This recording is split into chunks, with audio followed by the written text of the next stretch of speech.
Press conference बुलाए थे जयपुर सदर पीएस केस नंबर 336 डेटेड 12/10/2023।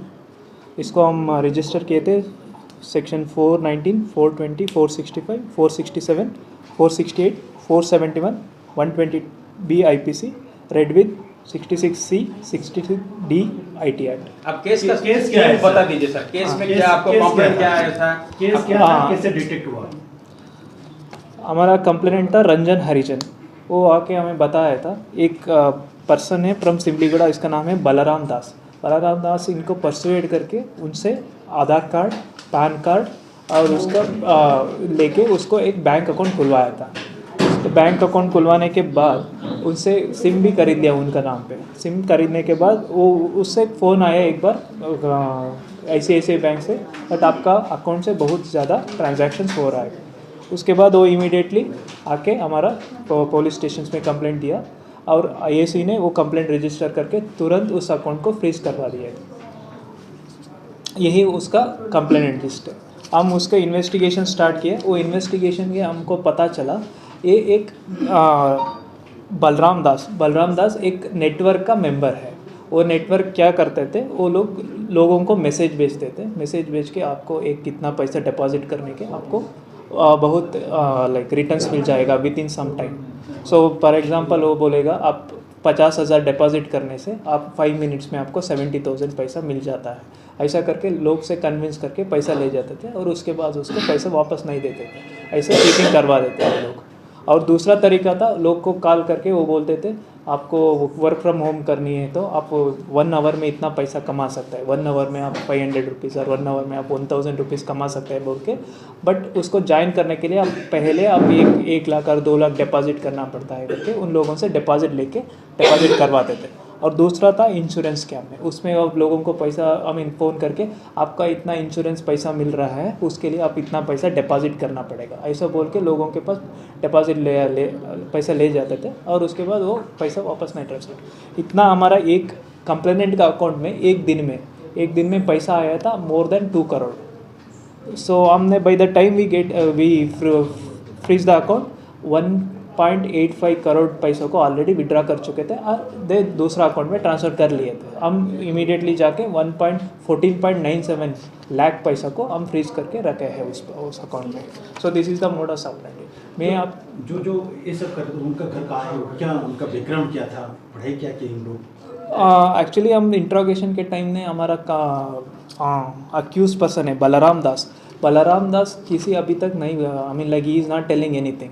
उन्हें कुछ भी वो मोडस ऑपरेंडी किसी की वो सिमलीगुड़ा का है, कोरापुट डिस्ट्रिक्ट। और उसको दो नाम का बोलते हैं। उनके नाम हैं सत्यरंजन साहू, वो केंद्रपड़ा डिस्ट्रिक्ट का है, और एक और नाम है राजीव कुमार प्रसाद, वो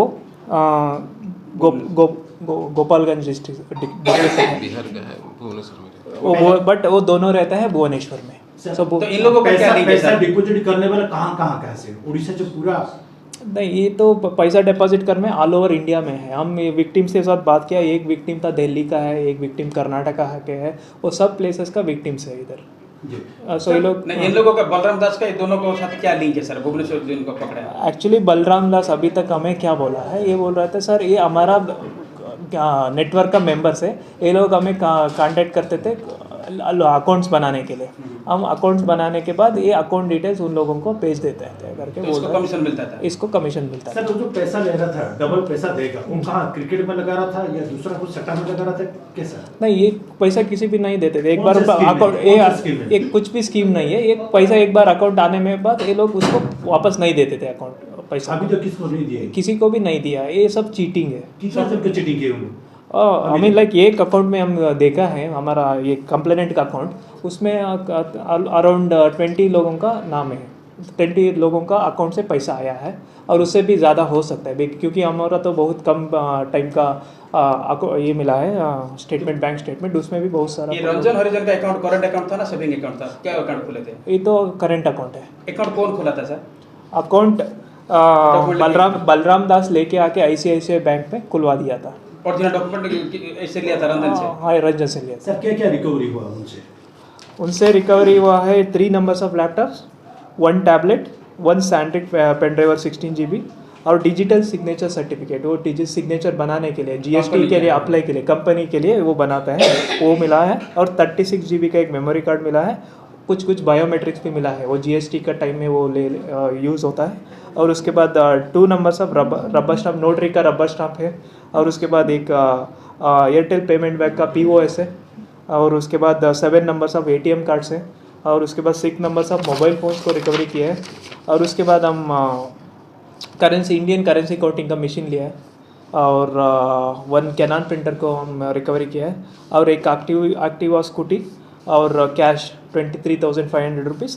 और उसके अलावा हमने 10 चेक बुक्स को रिकवरी किया है। और उसके बाद 6 पासबुक्स। ये पैसे सब विथड्रॉ कैसे करते थे सर? दूसरा लोगों को नाम पे वो लोग तो अकाउंट खोल लिए, पैसा विथड्रॉ कैसे कर रहे थे वो लोग? कौन सा बैंक में ट्रांजेक्शन हो रहा था उनका? सब अरे हमारा बैंक, हमारा कंप्लेंट आया था वो ICICI बैंक अकाउंट में। You can see that they have POS machine, they have like QR code scanner, सब तरीका है। और उसके बाद भी उसके पास money Indian currency counting machine भी है। सो हम लग रहा है वो ATM से यार कभी भी दूसरा अकाउंट से ट्रांसफ़र कर लेते थे। और कभी कभी ATM डिपॉजिट होने के बाद कितने बार तुरंत कर लेते वो लोग विथड्रॉ और ट्रांसफर, ना कुछ दिन एक्चुअली छोड़ देते? मैंने एनालाइज करने के, बैंक स्टेटमेंट एनालाइज करने के बाद में एक बार 2-2 लाख 3-3 लाख का एक ट्रांसफ़र कर रहे थे।